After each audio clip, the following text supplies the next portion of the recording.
Les invitamos a escuchar Hay mucha gente buena, un programa que dirige Almudena Delgado. Here comes the sun. Here comes...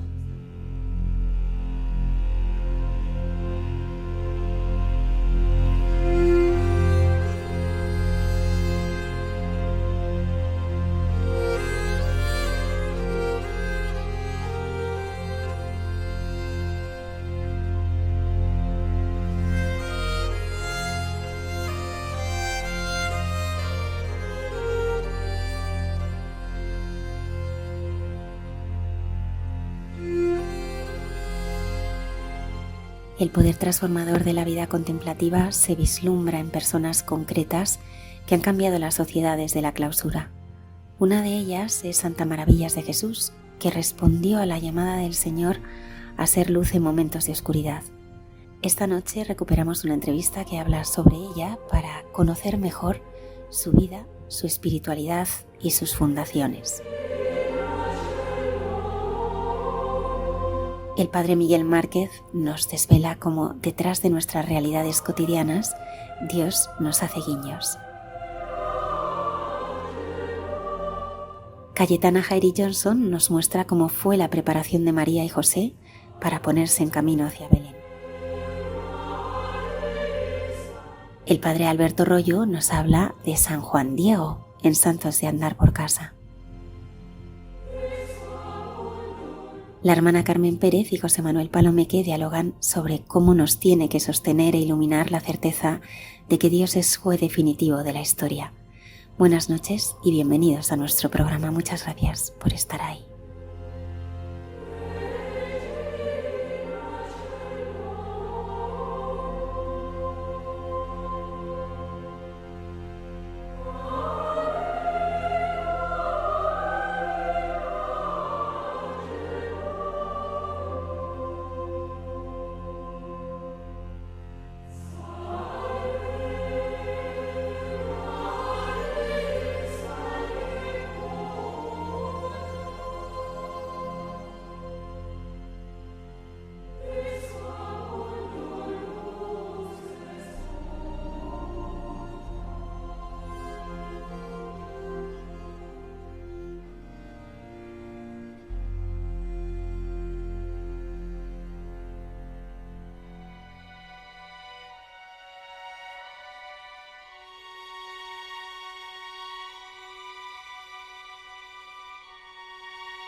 El pasado 11 de diciembre celebrábamos 50 años de la partida al cielo de Santa Maravillas de Jesús.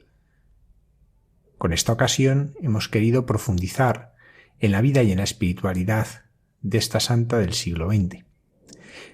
Para ello nos acompaña don Ramón García Saavedra, vicario episcopal para la vida consagrada de la diócesis de Getafe y gran conocedor de Santa Maravillas de Jesús y de la vida de las Carmelitas. Buenas noches, don Ramón. Buenas noches, don Javier, y muchas gracias por invitarme a vuestro programa. Para comenzar, don Ramón, me gustaría que contase en unas pocas palabras, ¿quién es Santa Maravillas de Jesús? Pues Santa Maravillas de Jesús, yo me atrevería a decir que ha sido una de las grandes santas del siglo XX y una fiel hija de Santa Teresa de Jesús. Yo creo que así podríamos resumir a grandes rasgos lo que supone la gran figura de Santa Maravillas de Jesús, como este tesoro tan grande de la Iglesia universal y especialmente de la Iglesia de Getafe. ¿Cómo era la familia de Santa Maravillas de Jesús y el contexto social en que ella vivió? La Madre Maravillas de Jesús nace el 4 de noviembre del año 1891 en el seno de una familia profundamente religiosa.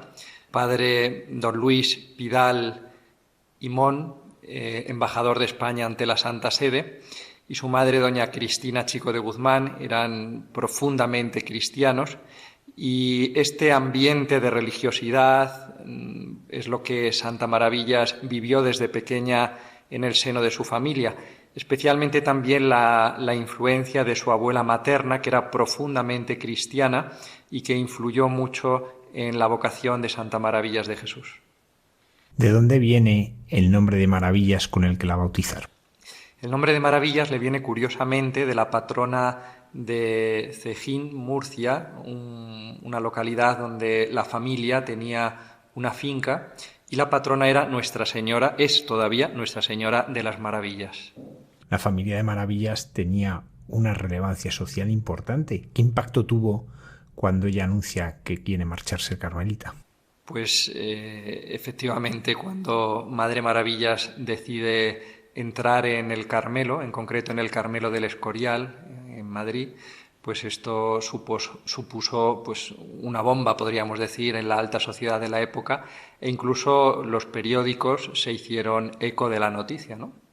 ¿Cómo fueron los primeros años en el Carmelo del Escorial para Santa Maravillas?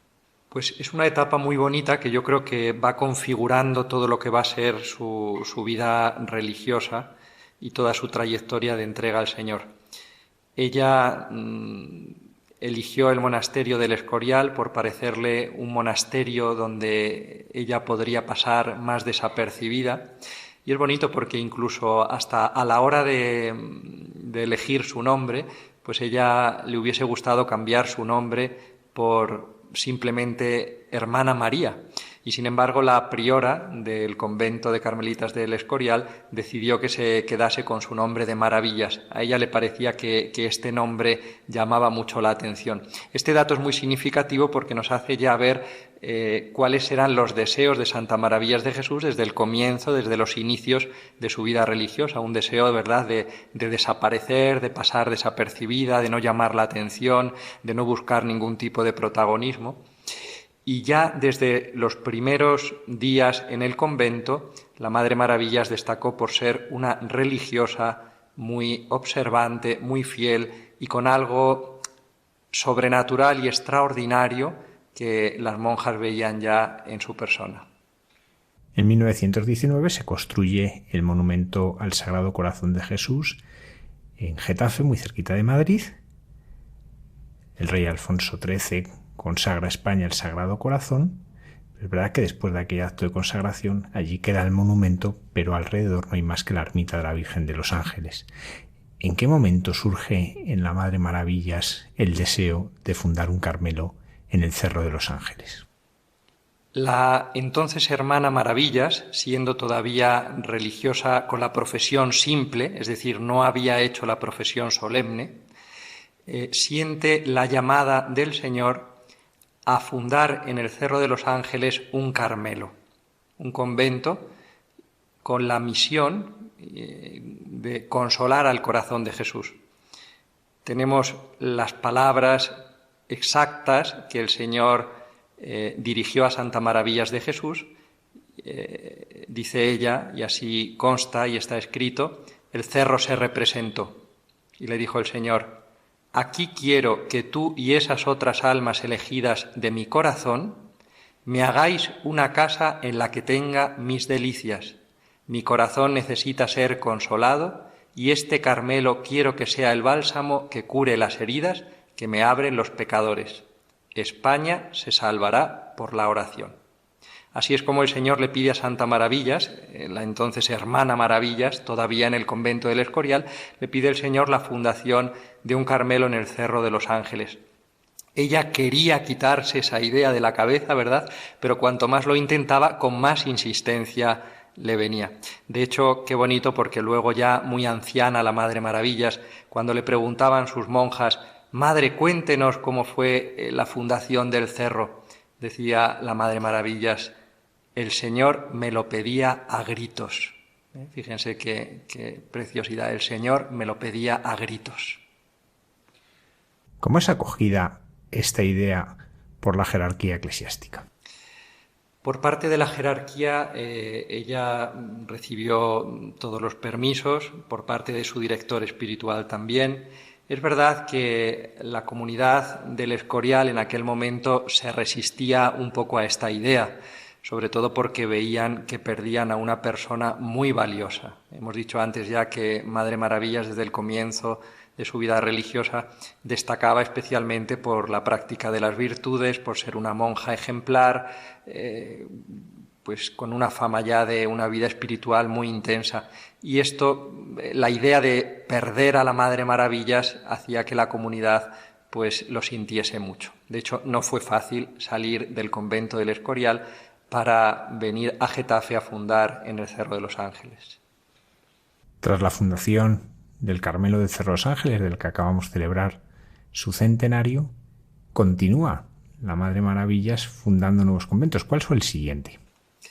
La primera fundación de la Madre Maravillas, hemos dicho que fue el Cerro de los Ángeles, y de esta fundación se fueron sucediendo luego otras fundaciones a lo largo de toda la geografía española, y en concreto una en la India, que fue la primera fundación después del Cerro de los Ángeles. Ella, como siempre, movida por su amor a la Iglesia, porque esto es una nota que hay que destacar muchísimo en Santa Maravillas de Jesús, su amor a la Iglesia, su amor a la Orden del Carmen, olvidarse de sí para buscar la salvación de las almas, recibió una petición de fundar en la India, y ella, desprendiéndose de algunas de sus monjas e incluso con el deseo de ir ella misma, pero luego no pudo ser así, realizó esta fundación, y después ya se sucedieron pues otras tantas fundaciones a lo largo de toda la geografía española. Estalla la guerra civil, la persecución religiosa, el Cerro de los Ángeles es fusilado, dinamitado, derribado. ¿Cómo vivieron ellas estos días tan trágicos? La comunidad de carmelitas estaba en su convento del Cerro de los Ángeles. Les venían llegando, ¿no?, las noticias de la situación que se estaba viviendo en España, y esto lo que hacía era que las hermanas creciesen todavía más, si cabe, en deseos de martirio y de entregar su vida por Jesucristo y por España, ¿no? Es muy bonito porque ellas mismas pidieron permiso a Roma para poder salir de la clausura en el caso de que viniesen a derribar la imagen del Sagrado Corazón del Cerro de los Ángeles, y ellas poder salir a dar la vida en defensa de esta imagen tan venerable que las hermanas contemplan en el Cerro de los Ángeles. Se las llevaron prisioneras a Getafe, estuvieron hospedadas en el convento de las Ursulinas, gracias a que éstas tenían la bandera francesa, y esto pues fue respetado por los milicianos. Pero de allí pasaron después a Madrid, a la calle Claudio Coello, donde estuvo toda la comunidad recluida en un piso. Fueron días muy edificantes, meses muy edificantes los que pasó allí la comunidad del Cerro de los Ángeles, en todo momento dando testimonio de su condición de religiosas, no ocultándolo para nada, e incluso contemplando la comunidad ya en la Madre Maravillas virtudes heroicas que puso de manifiesto especialmente durante aquellos meses que estuvieron en un piso, como he dicho, en la calle Claudio Coello. ¿Cómo fue el periplo que tuvieron que vivir para poderse instalar en un nuevo convento carmelita? De Madrid, gracias a unos salvoconductos que les proporcionaron, salen hacia Francia, en concreto van a Lourdes, y después de allí ya pasan a la zona nacional. Pudieron establecerse en Salamanca y en concreto en el desierto de las Batuecas, que era un desierto de la orden carmelitana, que la Madre Maravillas recupera, establece allí otra vez la vida de observancia, la vida carmelitana, y de allí después saldrá a visitar el estado en el que se encontraba el Cerro de los Ángeles, el convento totalmente, prácticamente destruido, solo quedaba la zona de los demandaderos, un poquito, podríamos decir, digna para poder comenzar a vivir allí, pero su idea es enseguida volver a reconstruir el convento del Cerro y viene lo antes posible otra vez a Getafe. Cuando uno conoce las Batuecas, como mucha gente lo ha podido contemplar en el documental Libres, sorprende porque no es precisamente el desierto que nosotros nos imaginamos. ¿Por qué las Batuecas se llama desierto en la Orden Carmelita? Bueno, se le llama desierto en primer lugar porque el ambiente que reina allí o que debe reinar allí es el ambiente de soledad, ¿no? De profundo recogimiento. La Orden del Carmelo, la rama masculina, ha sido siempre lo que podríamos decir de vida mixta, vida activa y con una fuerte vida contemplativa. Pero la Orden siempre ha tenido lugares que llama desiertos, donde los frailes podían dedicarse especialmente a la vida contemplativa sin ningún tipo de apostolado. Por eso el desierto de Batueca se llama así. Acaba la guerra y la Madre Maravillas puede volver al Cerro. ¿Cómo vivieron aquellos años tan duros de la posguerra? Pues fueron meses muy duros, porque cuando vuelve la Madre Maravillas al Cerro, como hemos comentado ya, se encuentra el convento prácticamente destruido. Y no solo destruido, sino que se había convertido casi en un vertedero. Hay una anécdota muy bonita de esos días y que yo creo que puede ser muy edificante, porque se encontraron pues una bomba sin explotar, ¿no? Entonces las monjas con mucho miedo, ¿no?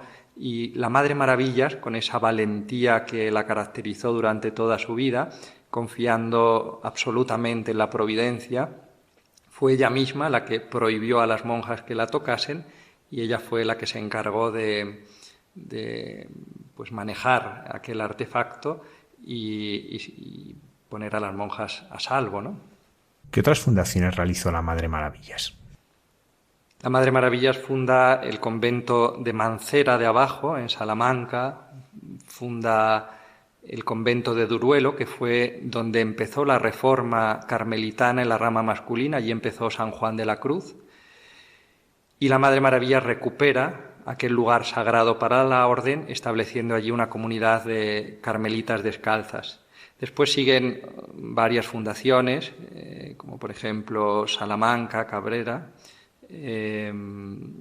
Arenas de San Pedro, la última fue Montemar en Torremolinos y la penúltima fue la Aldehuela, donde la Madre Maravillas murió hace justo 50 años.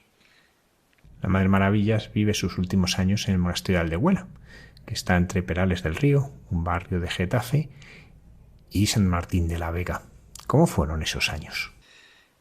Pues los últimos años de Santa Maravillas de Jesús, y así como los describen sus hijas, no podemos perder de vista que todavía hay hermanas que convivieron con Santa Maravillas de Jesús, son testigos de sus últimos años, testigos de su muerte, testigos también de todo lo que supuso su muerte y la gran fama de santidad que tenía. Y ellas dicen que los últimos años de la vida de la Madre Maravillas pues fue llegar a esa unión con Dios que la hizo pues ir poco a poco desapareciendo, anonadarse, haciéndose sencilla cada vez más, ¿no? Ella había sido sencillísima, pero todavía más si cabe en los últimos años, ¿no? Pues de una sencillez, de una caridad extraordinaria, de una normalidad también, como destacan las hermanas, ¿no? Con una caridad delicadísima, pendiente de todos los detalles, que las hermanas estuviesen bien, que no les faltase nada. Hay detalles preciosos de su última enfermedad, cuando las hermanas la velaban y no la dejaban sola por la noche, y Santa Maravillas de Jesús preocupada, ¿no?, de que no pasasen frío, que estuviesen atendidas, que se retirasen a descansar un rato. pues lo que son los santos, ¿no? A veces complicamos mucho la santidad y cuando uno ve ejemplos como el de Madre Maravillas, pues se da cuenta de que cuanto más santos, más sencillos. Como decía Santa Teresa de Jesús, cuanto más santas, más conversables, decía ella a sus hijas. Algo que llama la atención en la vida de Santa Maravillas de Jesús es que una monja contemplativa, con una profunda vivencia de lo que es la clausura, tuvo un impacto social, sobre todo en la zona de Perales del Río, que en aquellos años había personas con situaciones muy difíciles.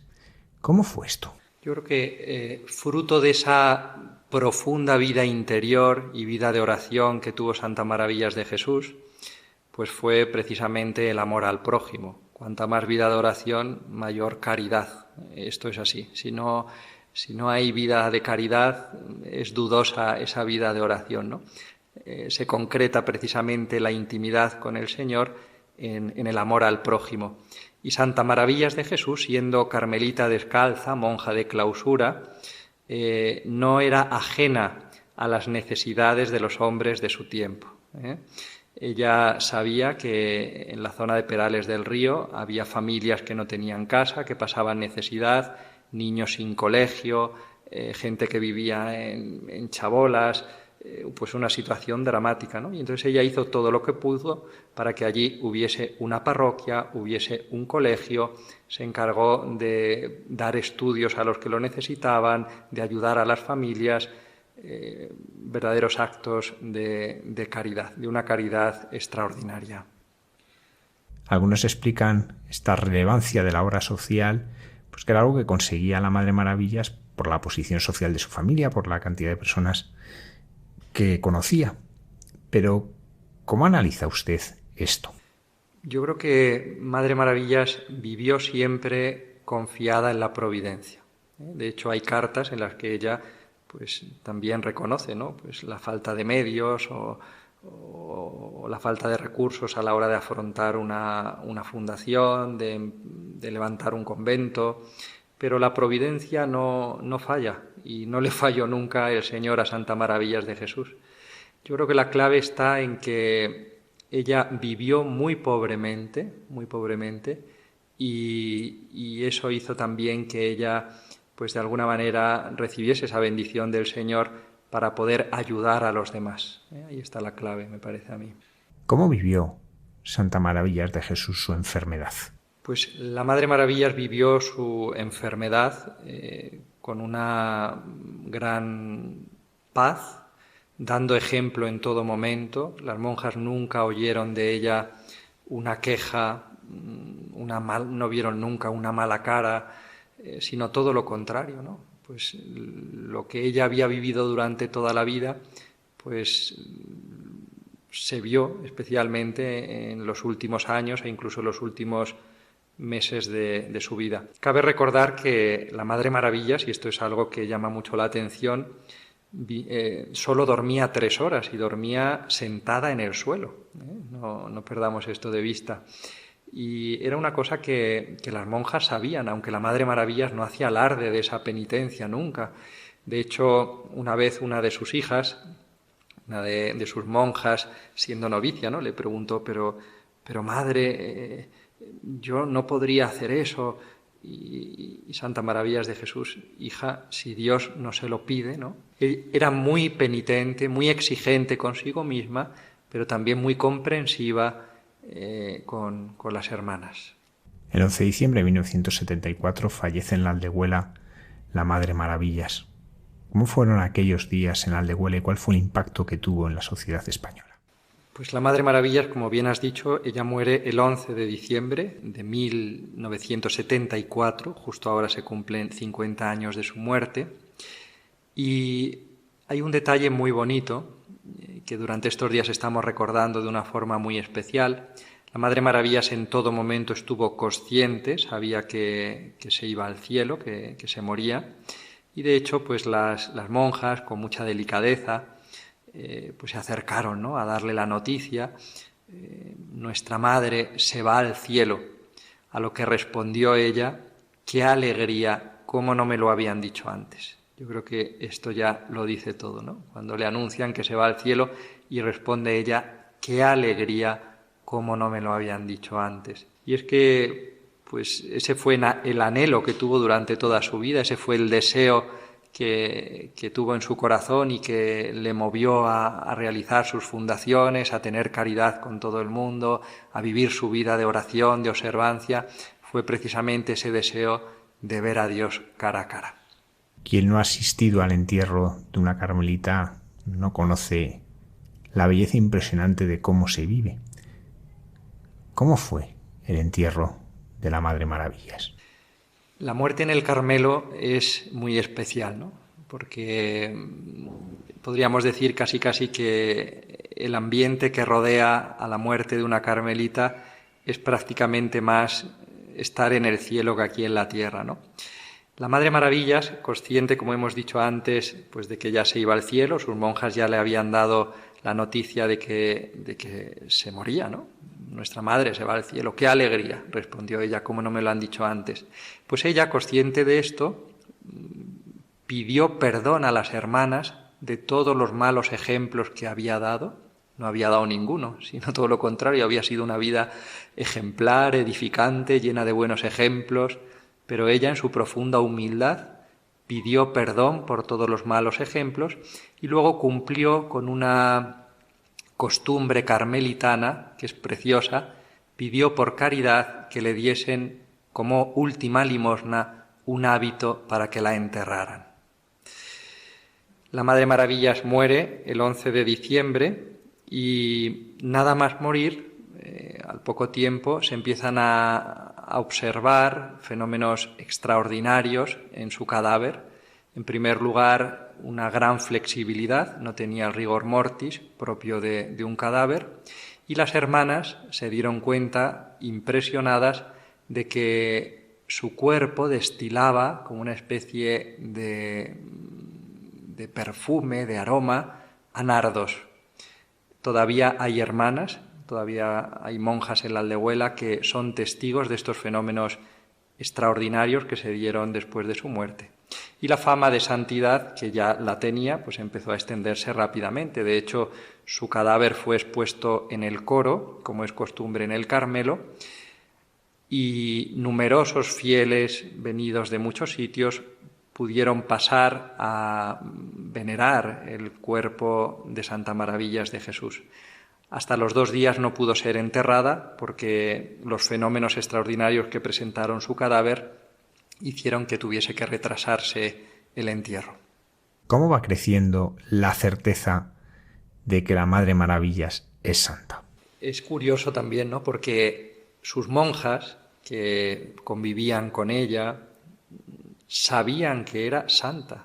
Tenían la conciencia de que estaban conviviendo con una santa y tenían la conciencia de que algún día tendrían que dar testimonio de el gran regalo que Dios les había hecho de haber convivido con una santa. Pero no solo sus monjas, sino que todo el mundo que la conoció en vida tenía esa impresión, tenía la impresión de que habían conocido a una santa. De hecho, hay un detalle muy significativo que merece la pena mencionar, y es que la gente no tiraba las cartas, no rompía las cartas que recibía de Santa Maravillas de Jesús. Esto es muy significativo, sino que luego se pudieron recopilar miles de cartas, no solo a sus hijas, sino también a seglares, porque la gente guardaba como un gran tesoro estas cartas que recibían de Madre Maravillas, lo cual es muy significativo, ¿no? Ella ya en vida tenía fama de santidad. El proceso de beatificación de Santa Maravillas de Jesús es relativamente breve. ¿A qué se debe esto? Es verdad, fue un proceso muy rápido. Yo creo que en primer lugar se debe a la gran fama de santidad que tiene y que se fue extendiendo rapidísimamente, ¿no? Eso favorece mucho a la hora de agilizar un proceso de beatificación y de canonización. Fueron numerosísimas las gracias, los milagros que empezaron a llegar al convento de la Aldehuela. Cientos, miles, las monjas no daban casi abasto para poder contestar, ¿no? Y luego de entre todos esos milagros pues se elige alguno, ¿no?, para que sea estudiado de una forma muy especial y que pueda llevar al venerable a la beatificación y después a la canonización. Ciertamente la devoción a Santa Maravillas de Jesús está extendida al mundo entero, pero especialmente que hay un lugar donde ha arraigado con particular fuerza, que es en Argentina, hasta el punto que hay personas que directamente llegan al aeropuerto de Barajas desde Buenos Aires y el primer lugar al que van es al Aldehuela. ¿A qué se debe esto? Sí, esto soy testigo porque muchas veces he estado yo en la Aldehuela recibiendo peregrinos o enseñando la sala de recuerdos y sí, soy testigo de familias, de peregrinos, de devotos de Santa Maravillas de Jesús que lo primero que hacen nada más llegar al aeropuerto de Madrid es coger un taxi e ir a la Aldehuela. Esto se debe a que el milagro de la canonización fue precisamente, podríamos decir, la resurrección de un niño argentino. Un niño que había caído a una piscina, a una pileta, como dicen los argentinos, en invierno, con el agua sucia. El niño se ahogó prácticamente, estaba ahogado, ¿no? Y fue encomendárselo a Santa Maravillas de Jesús y el niño volvió a la vida. Es que literalmente es así, es un gran milagro. Este niño volvió a la vida. Y no solo que volvió a la vida, sino que no le quedó ninguna secuela que hubiese sido a lo mejor pues lo más normal, ¿no? Que si hubiese salido adelante le hubiese quedado alguna secuela, pero no, el niño está perfecto. Una prueba más de esto que nos comenta es que cuando desaparece el submarino de la Armada Argentina, el Ara San Juan, la portada de un diario nacional español era una foto de la dársena en que habían puesto una bandera argentina, unas flores, unas imágenes de algunos de los marinos que habían desaparecido y una estampa de la Madre Maravillas. Y eso es muy indicativo. Pero esta gran devoción que hay en el mundo a la Madre Maravillas también nos hace preguntarnos cuál es la vigencia del mensaje de la Madre Maravillas hoy. Yo creo que en un mundo en el que estamos con tanto ruido, ¿no? Donde tenemos este bombardeo constante de información, de actividad, incluso de actividades buenas y santas, pero que a veces nos tienen como muy ocupados en tantas cosas, ¿no? Yo creo que acudir a la figura de Santa Maravillas de Jesús, acudir a su legado, es precisamente recordar, ¿no?, el Evangelio de Marta y María. María ha elegido la mejor parte, ¿no?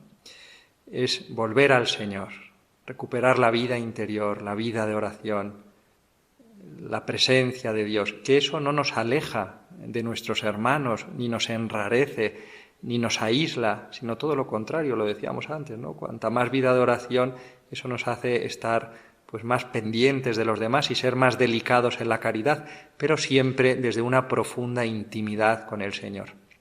En Madre Maravillas de Jesús y en su perfil espiritual o en su fisonomía espiritual podemos decir que se dan pues esos rasgos que se dan en todos los santos, de cualquier orden, de cualquier carisma, de cualquier época, de todos los tiempos, que son la vida de oración, el amor a la Eucaristía, el amor a la Virgen, el amor a la Iglesia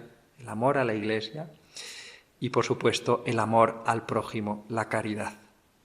Don Ramón, las Madres Carmelitas del Aldehuela han escrito un libro precioso que relata los últimos años de Santa María de Jesús. Lo han titulado Señor, cuando tú quieras. Leyendo este libro, ¿qué aspectos le han llamado más la atención de algo que usted tal vez no conociera?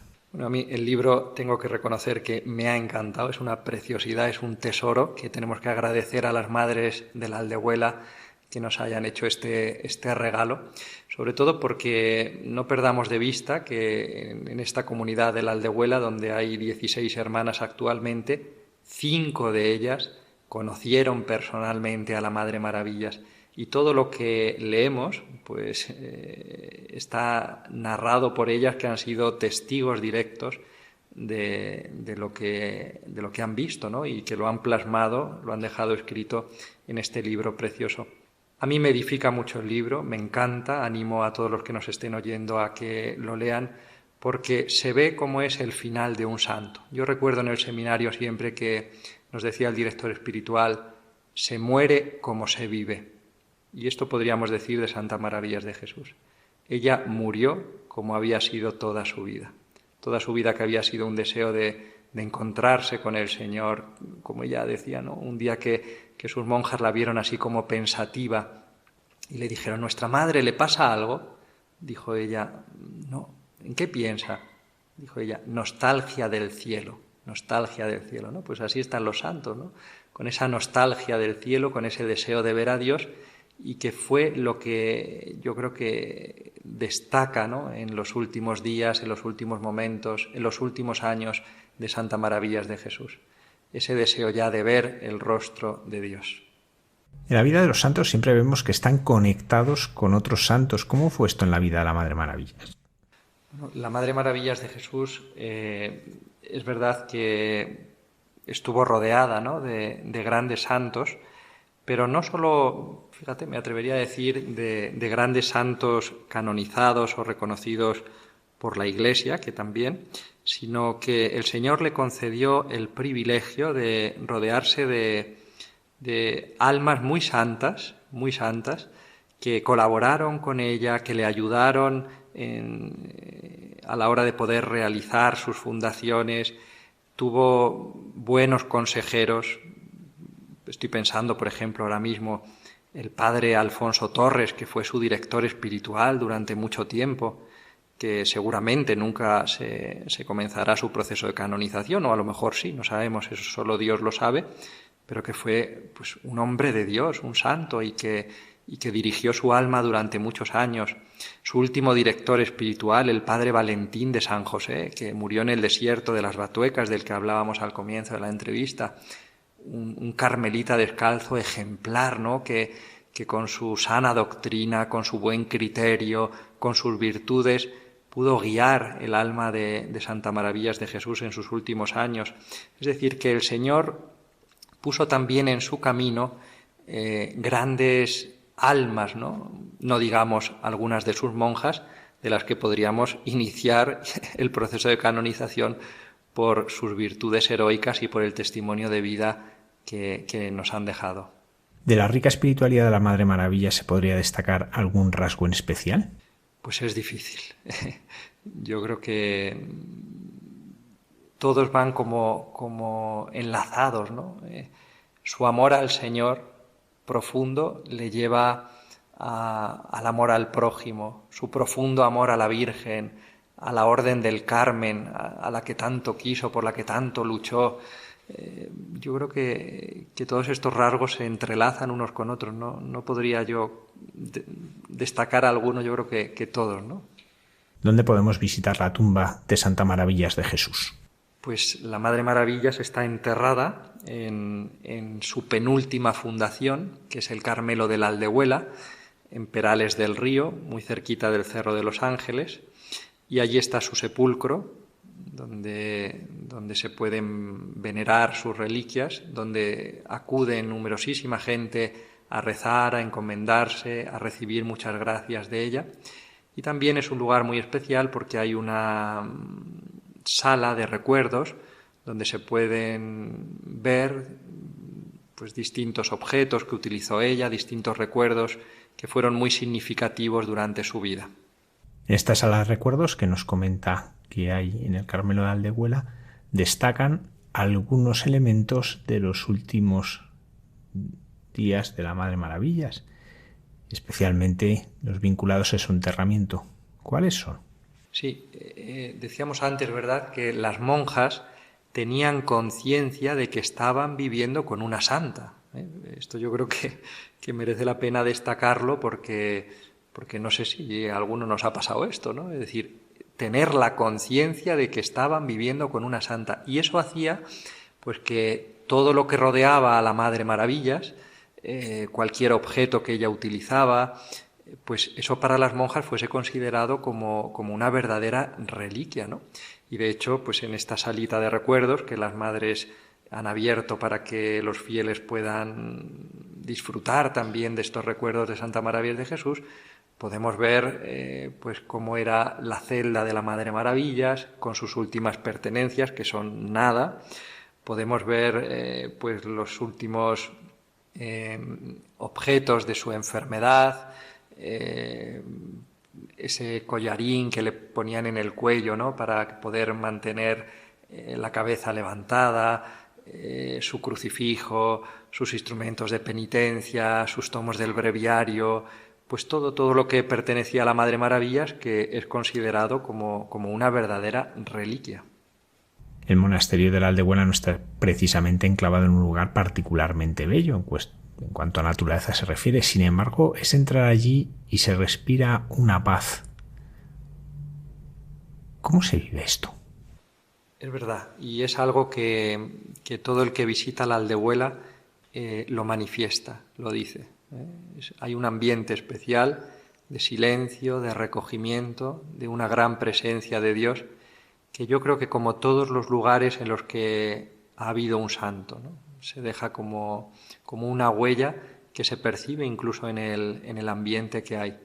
La gente cuando entra en la capilla de la Aldehuela y se arrodilla delante del sepulcro de Santa Maravillas de Jesús, todo el mundo sale con esa impresión, ¿no? Aquí hay algo especial, aquí se respira un ambiente especial. Esto parece el cielo, dice la gente. Hemos hablado de los milagros que le llevaron a la canonización, pero ¿la Madre Maravilla sigue haciendo milagros? Sí, sigue haciendo numerosos favores y de hecho todos los días llegan muchísimas cartas desde distintos lugares del mundo agradeciendo favores a su intercesión.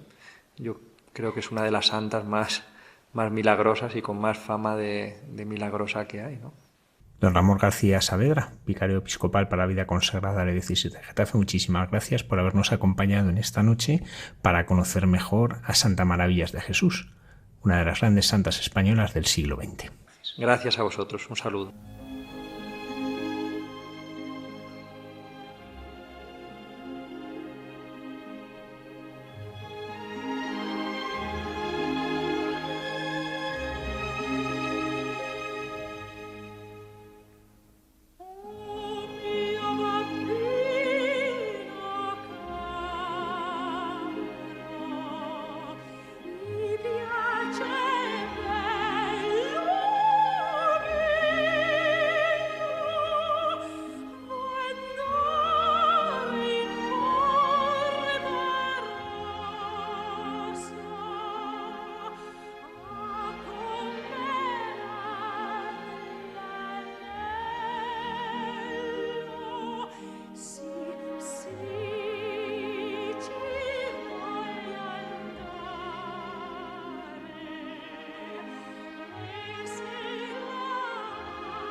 El padre Miguel Márquez nos desvela cómo detrás de nuestras realidades cotidianas Dios nos hace guiños.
Buenas noches a todos. Mi deseo de paz para cada uno, de vivir este momento de compartir, de escucha, como un momento de abrirnos a la gracia en este momento de nuestra historia, siempre único, siempre irrepetible, siempre inédito. Os comparto varios sentimientos y varias sorpresas que me han atravesado estos días, y os cuento dónde me encuentro para deciros una palabra sobre la persona que es protagonista, por supuesto, después de Jesús y después de los que habitan al presente este lugar. Pero me encuentro en Úbeda, en este rincón de Andalucía, de Jaén, en este paisaje de olivos, un lugar sobrecogedor para mí, para todo el Carmelo, para toda la Iglesia, para tanta gente que venera en este lugar la memoria de los últimos días de Juan de la Cruz, justo a un par de días de celebrar el momento en el que él pasó de este mundo a la vida, aquí en Úbeda. Estoy aquí y os voy a contar algún sentimiento especial de este lugar, pero quiero enmarcar también este compartir con vosotros en el día que hemos celebrado, en este 12 de diciembre, que es la fiesta de la Virgen de Guadalupe, una fiesta entrañable para todos nosotros. Desde luego, siempre que hablamos de la Virgen de Guadalupe y recordamos su presencia al indio Juan Diego, nos sobrecoge siempre la presencia de María, al hombre humilde, al hombre que no tenía mucho conocimiento filosófico ni teológico, y se hace presente como a todo el pueblo, haciéndose carne la presencia de María para la gente sencilla, haciéndose una con el pueblo latinoamericano.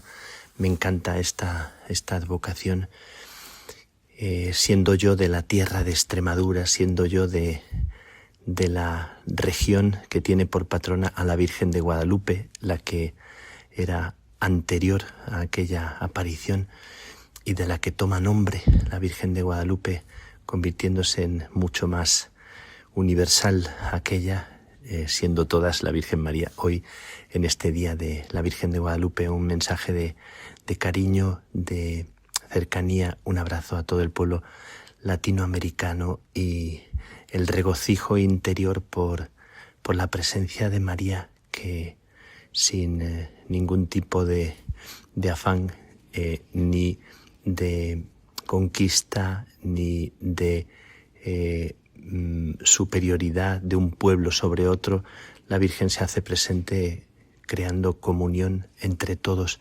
haciéndonos uno, como hace una madre siempre, entretejiendo los hilos de una fraternidad que es universal y haciéndose al corazón de cada persona, de cada comunidad, de cada pueblo. Nos encanta el mensaje de la Virgen de Guadalupe. Nos sobrecoge siempre la palabra dicha aquel hombre, aquel indio Juan Diego, y las palabras resuenan con tanta fuerza, con tanta verdad en cada momento de la historia. En este momento no estoy yo aquí, que soy tu madre, no estás en el hueco de mi manto, en el cruce de mis brazos, en mi regazo, no estás bajo mi sombra y resguardo. ¿Tienes necesidad de alguna cosa? ¿No soy yo la fuente de tu alegría? Que ninguna otra cosa te aflija, te perturbe. Repetimos en nuestro corazón este mensaje de la Virgen de Guadalupe, y también lo que nos comentó el provincial de los Carmelitas de México, que nos dio una charla no hace mucho y nos dijo una cosa muy bonita interpretando y entendiendo las palabras que la Virgen dice en la lengua náhuatl, la lengua de los indígenas. Y en esa lengua parece que la Virgen le dice a Juan Diego que si él no la recibe, que si él no acoge el mensaje, que si él no escucha, ella se sentirá huérfana. Nos vino a decir, pareció muy sobrecogedor este mensaje, como que ella se hace pequeña y se hace necesitada de nuestra escucha, de nuestra acogida.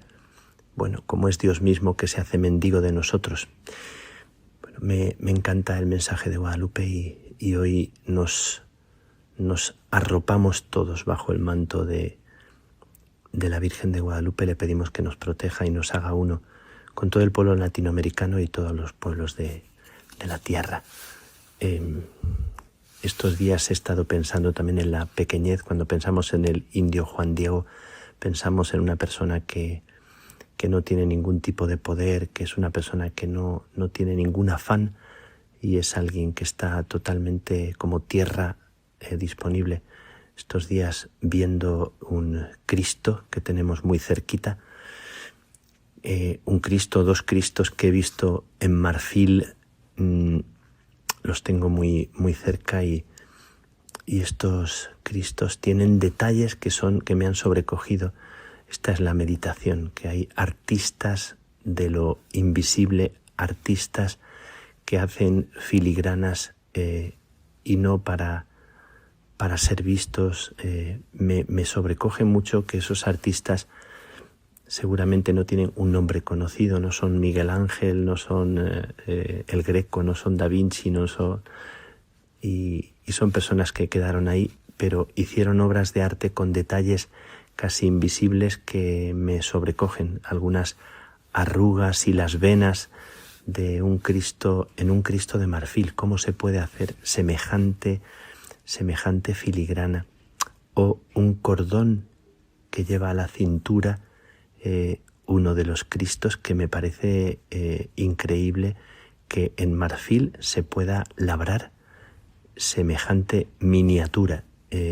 Bueno, el ser humano es increíblemente capaz de obras de arte. Y esto que decimos con el arte, ¿qué diríamos o qué podemos decir del arte, de los gestos invisibles, de los gestos que se hacen por nada, de la gente que hace cosas que nunca van a ser agradecidas y sin embargo sobrevivirán a la historia? Porque los gestos del amor limpio y callado, del amor que se da sin esperar nada, son más potentes que todo el mal de este mundo. Y me parece que ese es el secreto de la esperanza también, que donde hay una persona que en un momento de la historia hace un gesto por nada y tiende una mano sin esperar ser reconocida, en ese momento la historia tiene futuro. Bueno, pues recordando esas filigranas, esos detalles pequeñitos de obras de arte que he visto, quiero recordar tantos gestos y tantas obras de arte de los seres humanos sin aplauso, y recordando a Juan de la Cruz, que estos días celebraremos la apertura del centenario, de los dos centenarios, centenario de la canonización, 300 años, y centenario del doctorado. Me sobrecoge mucho la figura de San Juan de la Cruz y os invito a conocerle. Realmente una figura sorprendente, increíble. Estoy estos días aquí en Úbeda, un par de noches y mañana voy para Segovia. Qué privilegio estar aquí. Cuando digo a la gente que estoy en Úbeda, la gente se emociona. Recordamos que Juan de la Cruz fue un hombre que no hizo mucho ruido durante su vida, aunque sí le hicieron mucho ruido porque le castigaron y no soportaron fácilmente su libertad. Fue un hombre con una palabra que poéticamente es una maravilla, pero su alma era verdadera poesía, y fue un hombre que supo dejarse hacer y se rindió. Me parece que tenemos que aprender mucho de los sabios que la historia nos ha regalado y que los tenemos cerca, aunque a veces nos vamos tan lejos a buscarlos. Los buscamos en lugares muy recónditos y los tenemos escondidos al lado de nosotros en nuestra misma casa. Así que recordando a Juan de la Cruz, en estos días su doctorado y su canonización, pedimos que su sabiduría nos contagie, que se nos cuele algo de su secreto. Os invito a los que estáis escuchando a leer, empezar por la biografía para entender un poco su palabra y continuar por alguno de los escritos, no empezar por la llama de amor viva, por el cántico y continuar al final con la subida y la noche y leer alguna biografía de él para entender su personalidad. Hay cosas que de él se han escrito que son tan bonitas. Voy a recordar alguna cosa que escribió María Zambrano que me parece tan bonita. María Zambrano dijo en un escrito que se titulaba De la noche oscura a la más clara mística. Lo escribió en el año 1939. Fijaos, solo un parrafito de aquello que escribe María Zambrano, como escribe María Zambrano, que es una delicia. Habla en torno a Segovia. Vino a posarse en esta roca alta sobre el rumor del río, bajo este cielo límpido, en este aire delgado. Vino aquí a posarse como un pájaro para cantar libremente, desasidamente, como un pájaro que hace su morada en el aire, pero que ha salido de la tierra parda y es pardo como ella, como hecho al fin de su sustancia. Y así cuando canta, por muy libremente que lo haga, es como si la tierra misma cantara, como si la tierra misma hubiera logrado desasirse de su peso, de la gravedad que la retiene. Pájaro de esta tierra, que canta, ¿qué nos dice en su canto? Dice María Zambrano, tan bonito. Y dice también otro autor, que es el padre Federico Ruiz, al que conocimos, uno de los mejores especialistas de Juan de la Cruz, uno de esos estudiosos pioneros de los estudios, y dijo tan bien dicho en uno de sus escritos, en la introducción a Juan de la Cruz y en un librito que se titula Místico y Maestro. Tuvo en vida una audiencia intensiva y limitada. Fue carmelita contemplativo, eficaz y sin brillo, enemigo de altos cargos y poco dado al trato social. No da espacio en sus escritos a las grandes gestas de la historia contemporánea. Impasible frente a los acontecimientos rumorosos, es un fino observador de Dios y del hombre que se mueven por la vida. Observador, resonador, intérprete, no hace gestos, pero vive con pasión, ama, obra, escucha, sufre, calla, escribe. Por extraño destino se ha convertido en una de las figuras representativas de la hispanidad, del cristianismo, de la humanidad. Me parece muy significativo y revela algo muy esencial de Juan de la Cruz.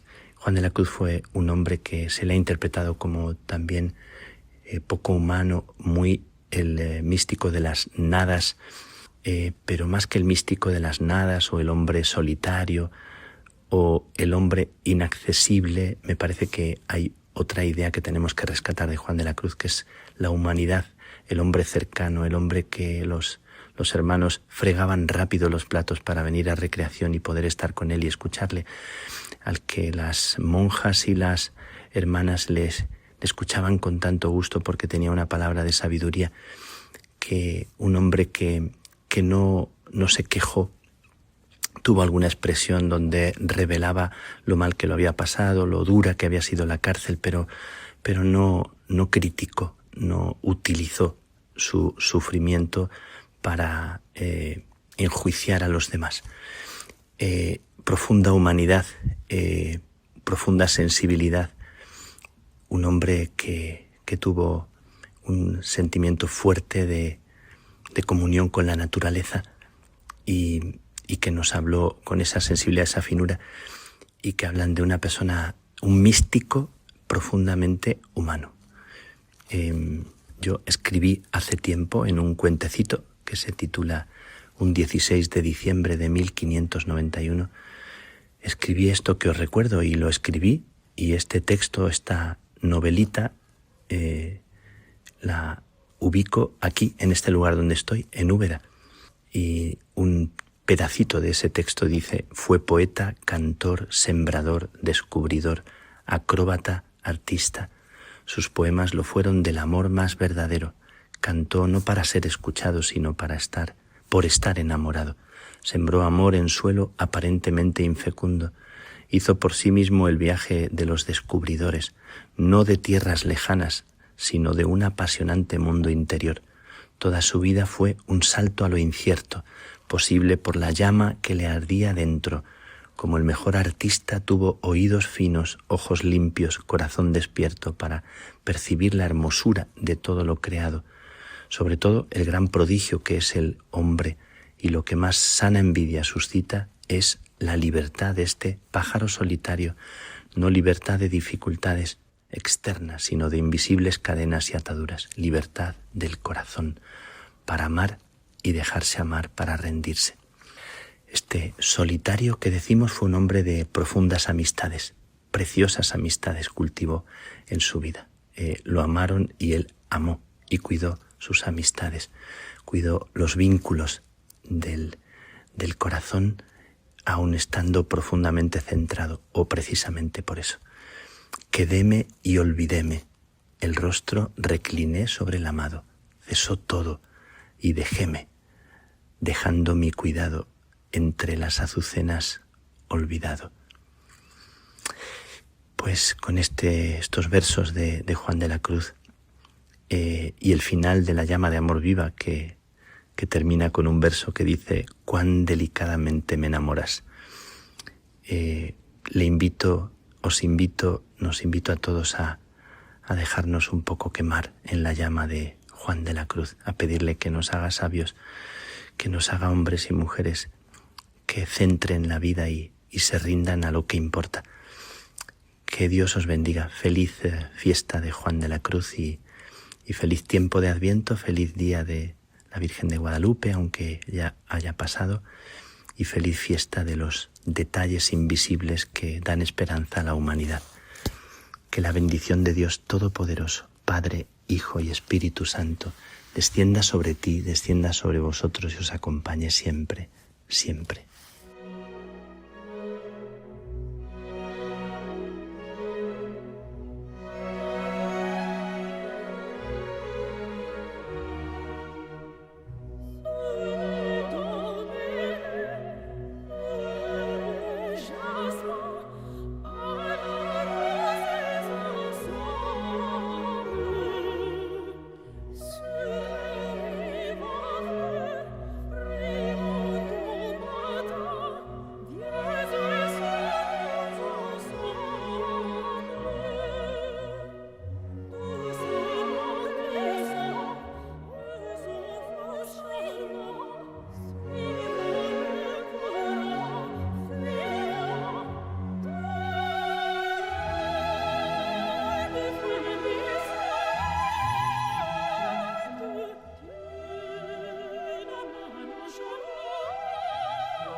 El padre Alberto Royo nos habla de San Juan Diego en Santos de Andar por Casa.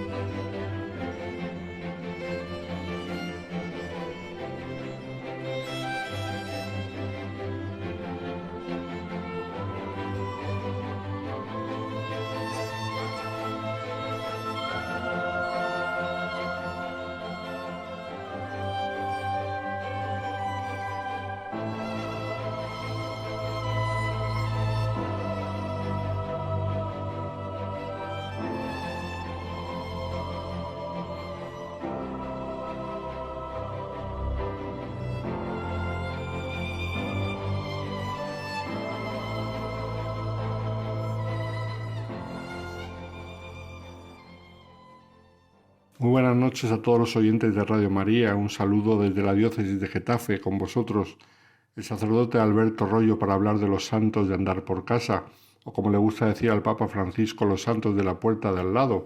Pero hoy la puerta de al lado se nos va bien lejos, porque nos vamos a tierras lejanas, concretamente al muy querido México, donde vamos a hablar de un arzobispo virtuoso, defensor de los indios, de origen español, Juan de Zumárraga, y de un gran santo dentro de su pequeñez, un indio sencillo al cual la Virgen le quiso revelar su gran amor para con nosotros. Me estoy refiriendo, como ya habéis podido imaginar, al indio Juan Diego. Estamos en el siglo XVI, concretamente fue en 1546 cuando el Papa Pablo III elevó a Metropolitana la sede de México y nombró a Zumárraga su primer arzobispo. Pues bien, durante el pontificado de Zumárraga tuvo lugar un hecho que habría de entrar profundamente en la vida religiosa y aun civil de México y de toda América, y de rebote también en esta sociedad globalizada del mundo entero, que fue la aparición de la Virgen de Guadalupe en el Tepeyac. La relación más importante de este evento se atribuye a don Valeriano, un indio natural de aquellas tierras que figuró entre los primeros alumnos del Colegio de Santa Cruz, y era un hombre culto, entendido de historia, entendido de letras, y ese que nos dejó la primera narración de los hechos. Del relato que hizo don Valeriano quedan varias copias manuscritas. El original debió ser entre 1558 y 1572. Y luego muchas impresas a partir de 1649. El protagonista del relato, como sabemos, es el indio Juan Diego, hoy santo en los altares. Sin embargo, después que Juan Pablo II lo beatificase el 6 de mayo de 1990, surgieron algunas voces cuestionando incluso la historicidad de las apariciones y el hecho de que hubiese existido el indio Juan Diego. Destacaron estas declaraciones por su impacto mediático, sobre todo las del propio prior de la Basílica de Guadalupe, Monseñor Guillermo Schulenburg, el cual el 24 de mayo de 1996 afirmó, delante de todos los medios de comunicación y con gran bombo, que Juan Diego era más un símbolo religioso que un personaje real. A los pocos meses, después de 33 años al frente de la Basílica, Schulenburg dejaba el cargo. Según el episcopado mexicano, a través de su secretario, por razones de edad, no por sus declaraciones antiaparicionistas. Podéis imaginaros el revuelo tan grande que se suscitó, porque era un beato Juan Diego y negar que hubiera existido. Y no se trata de santos de la antigüedad, que bueno, no se sabe bien, se pierde en la noche de los tiempos, de los primeros cristianos, no. Era cercano, estamos hablando del siglo XVI. Pues ante este revuelo, la Santa Sede creó en 1998 una comisión especial encabezada por un profesor español de Roma, el padre Fidel González, profesor de Historia Eclesiástica en las universidades Urbaniana y Gregoriana, para investigar la existencia histórica de Juan Diego. Las conclusiones de esta comisión altamente concluyentes, quedaron recogidas en un volumen de 500 páginas, titulado El encuentro de la Virgen de Guadalupe y Juan Diego, que se publicó en agosto de 1999. Al mes siguiente, Guillermo Schulenburg, el que se había jubilado como rector de la Basílica, y Carlos Wandsworth enviaban una carta a la Santa Sede insistiendo en sus dudas acerca de la existencia de Juan Diego y desaconsejando la canonización. Otra nueva carta de Schulenburg, junto a otros 3 sacerdotes más, se llegó a recibir en el Vaticano a finales del 2001. Sin embargo, vistas las conclusiones de la Comisión Histórica, el proceso seguía adelante. Y de hecho el Papa firmó el 20 de diciembre de aquel mismo año 2001 un decreto de una curación milagrosa atribuida a la intercesión de Juan Diego, y el 26 de febrero del año siguiente se anunció la canonización. A pesar de todas estas dudas, las pruebas son apabullantes. Se sabe que Juan Diego, de la etnia indígena de los chichimecas, había nacido el 5 de abril de 1474 en un barrio de Tlayac, región que pertenecía al reino de Texcoco. Fue bautizado por los primeros franciscanos que llegaron a México en torno al año 1524. Era un hombre considerado piadoso por los franciscanos asentados en Tlatelolco, donde aún no había convento, sino que había una especie de pequeña comunidad donde se oficiaba la misa y se catequizaba.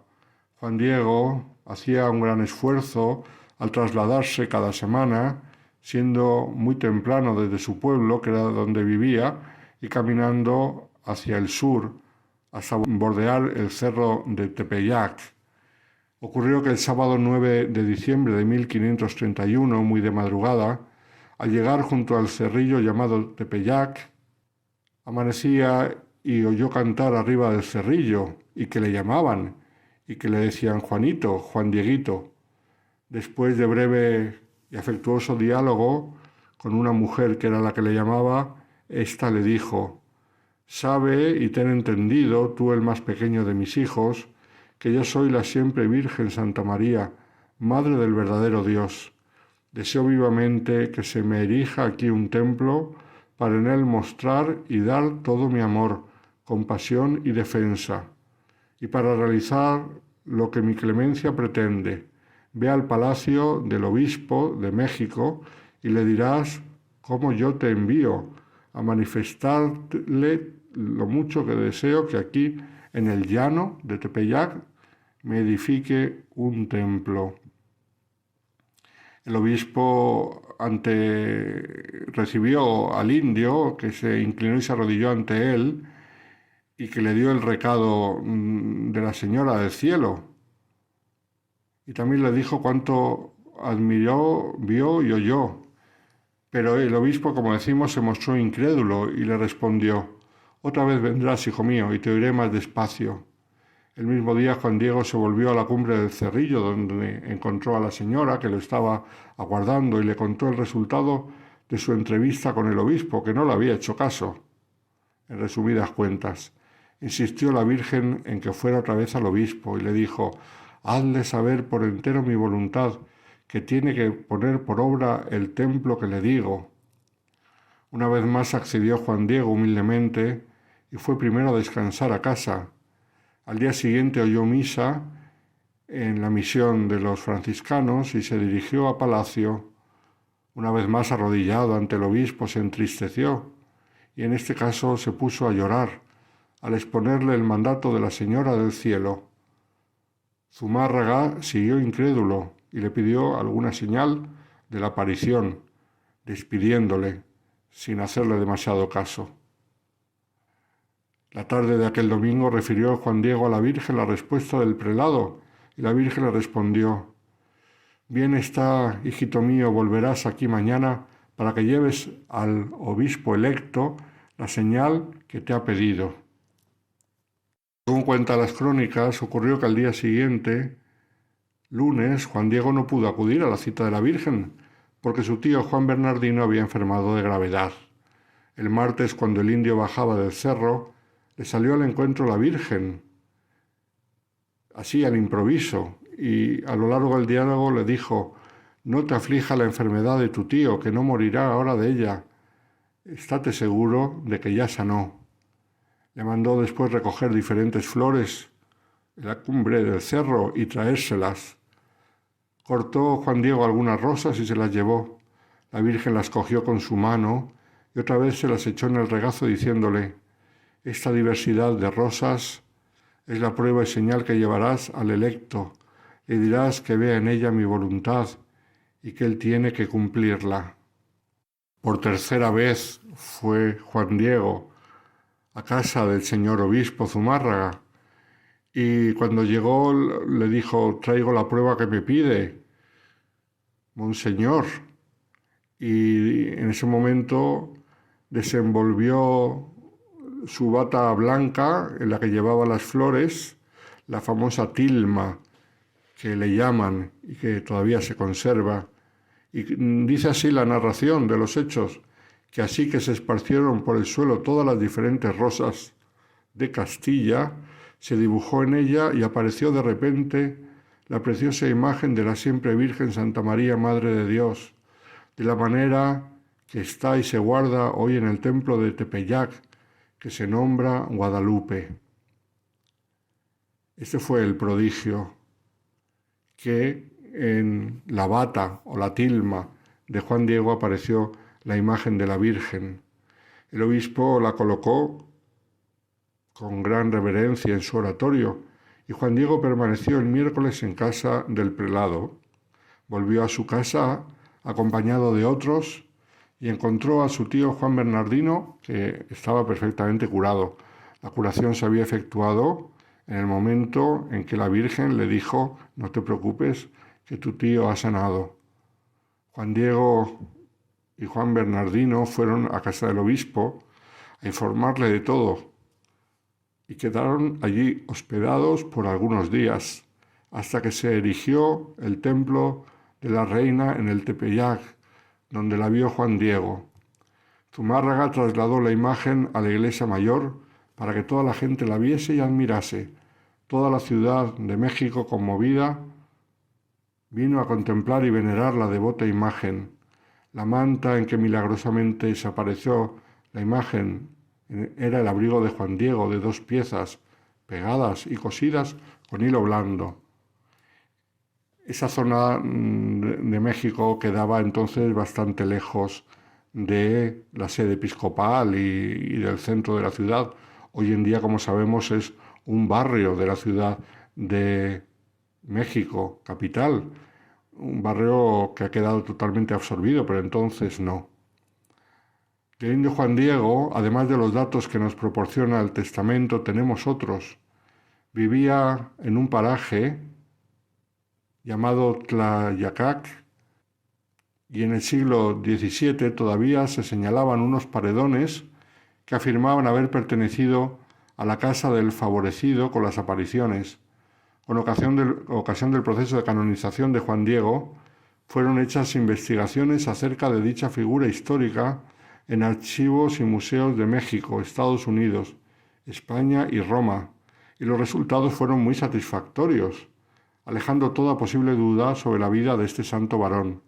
La historicidad de Juan Diego se apoya en distintos tipos de fuentes, escritas, orales, arqueológicas, que proceden a su vez de diferentes matrices culturales, fuentes indígenas, otras españolas, otras mestizas. Las fuentes epistolares son casi todas españolas. Hay también textos jurídicos y algún documento administrativo que certifica la pronta existencia de la primitiva ermita de Tepeyac, la que erigió el mismo arzobispo Zumárraga. Las fuentes orales son también muy importantes en la tradición de la cultura mexicana.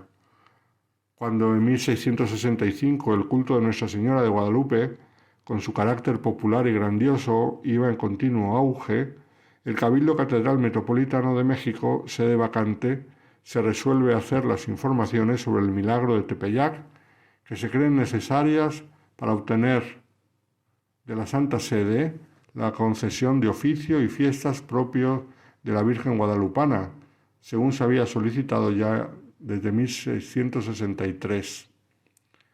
fueron examinados sobre el milagro del Tepeyac 21 testigos, escogidos entre los vecinos de los lugares más relacionados con aquel, donde era natural y vecino Juan Diego. Todos ellos sabían de las apariciones desde sus más tiernos años, y varios tenían noticias de personas que no solo habían conocido a Juan Diego, sino que habían oído de su boca el maravilloso relato. ¿Por qué se querían negar las apariciones? Incluso uno de los priores que había estado tantos años en la Basílica de Guadalupe. Pues fijaos, influenciado por todo este movimiento de historia crítica, de poner en duda los hechos antiguos que no tengan suficiente prueba, habían llegado a pensar que los franciscanos, como veían que los mexicanos eran duros de corazón y no conseguían convertirse, los franciscanos habrían inventado la historia de las apariciones y la historia de Juan Diego para ayudar a la conversión de la gente de aquellos territorios. Y le habían puesto el nombre de la Virgen que ellos traían desde Extremadura con tanta devoción, la Virgen de Guadalupe. Aquí hay algo de razón, por supuesto. La Virgen en ningún momento dijo que se llamase Nuestra Señora de Guadalupe. Como no tenía nombre, los franciscanos, que muchos eran de Extremadura y que eran los que regentaban el santuario de Nuestra Señora de Guadalupe en Cáceres, le pusieron el nombre de Guadalupe. Por lo tanto, el nombre de la Virgen de Guadalupe de México viene de la Virgen de Guadalupe de Cáceres, en España. Eso sí que es cierto, pero lo que no es cierto es que se inventasen las apariciones para querer evangelizar al pueblo, sino que fue la misma Virgen, Nuestra Señora, la que quiso echar una mano grandísima y fortísima en la evangelización de México, apareciéndose a San Juan Diego. Hemos hablado de todas estas fuentes, de los testigos que fueron interpelados, que dijeron que desde pequeños ellos sabían la historia y que ellos conocían a familiares suyos que habían conocido directamente a Juan Diego. Los 8 testigos interpelados habían oído a sus padres el relato de las apariciones, alguno además a todos los naturales de su pueblo, porque allí era público y acudían a la ermita con flores y con ofrendas. De los 13 que declararon en otra parte, en otro tribunal de México, 11 habían nacido en Nueva España y 2 en la península ibérica, 2 seglares ilustres, el resto eran sacerdotes del clero secular y regular, y todos ellos ancianos distinguidos en virtud, saber y posición social, estuvieron de acuerdo y coincidieron no solamente en las apariciones del Tepeyac, sino en haber salido de ellas llegados apenas al uso, en haber sabido de ellas apenas llegados al uso de razón. Les fueron confirmados estos primeros datos por muchas personas ancianas de todos los estados, puestos y condiciones, y nunca habían oído nada en contrario. Por otro lado, sobre la figura de Juan Diego, en las excavaciones arqueológicas, en uno de los lugares donde se supone que nació Juan Diego, en el Estado de México, se encontraron restos que confirman la tradición oral y otras fuentes escritas. Allí, bajo una iglesia dedicada a la Virgen de Guadalupe, se ha descubierto una casa indígena prehispánica junto a una pequeña capilla. Varios elementos confirman que se trata de un lugar vinculado con la vida de Juan Diego. Además, a poca distancia, en el antiguo convento franciscano, que hoy es la Catedral de Cahuatitlán, se conservan registros parroquiales desde 1587. Los arqueólogos nos explican la insólita ubicación de la original ermita, si no es por los acontecimientos precisamente que rodean a las apariciones de la Virgen de Guadalupe. Según el historiador Fidel González, el que dirigió las excavaciones y las investigaciones, la relativa escasez de documentos guadalupanos directos de la primera hora se explica por la peculiaridad del momento histórico. De hecho, en aquella época, pues la Iglesia estaba naciendo y todavía no había grandes archivos ni grandes bibliotecas de la Iglesia en México.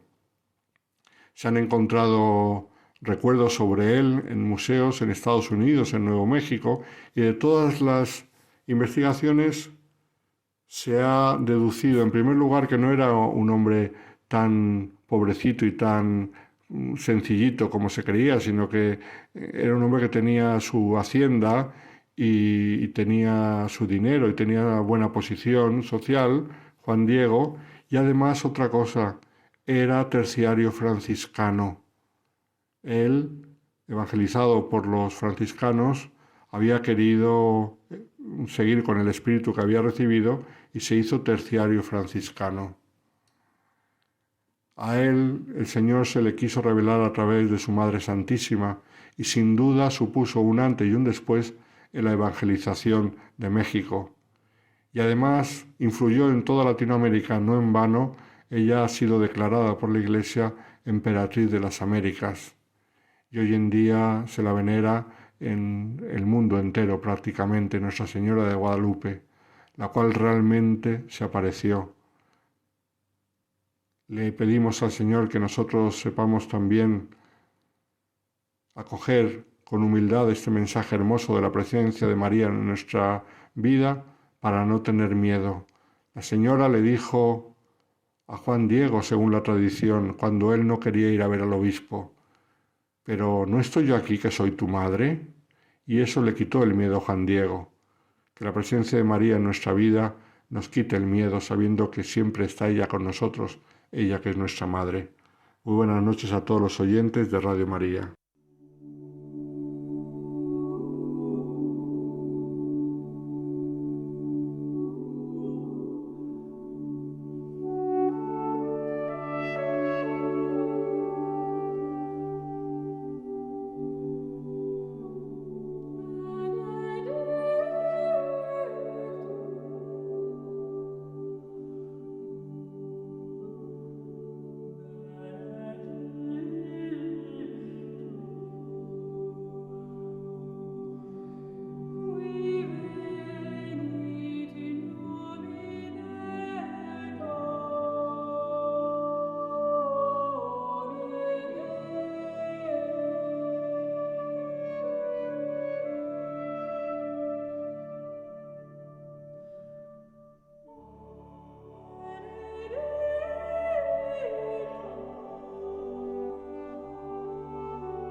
Cayetana Jairi Johnson nos habla del reino de Dios en Jesús, en su tierra.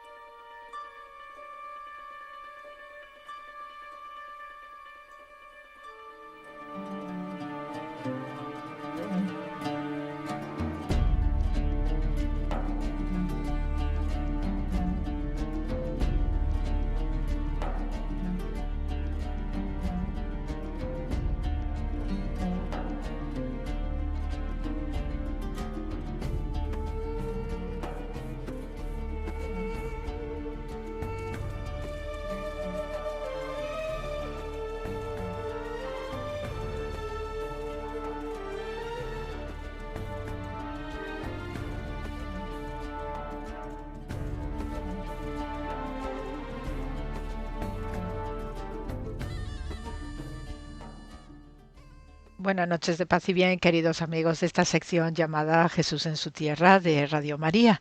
Y bien, pues ya empezamos en este mes de diciembre a tener nuestras celebraciones y recordatorios piadosos del Adviento, y también tengo muy presente que ya pues se está iniciando este preparativo de Nuestra Señora, la Virgen María, que ya está embarazada y ya se está preparando para lo que va a ser el nacimiento del niño Dios, pero tenemos la información, según el texto bíblico, de que deben descender hacia la ciudad de Belén, procedente de Nazaret, para realizar un censo que nos narra el texto bíblico.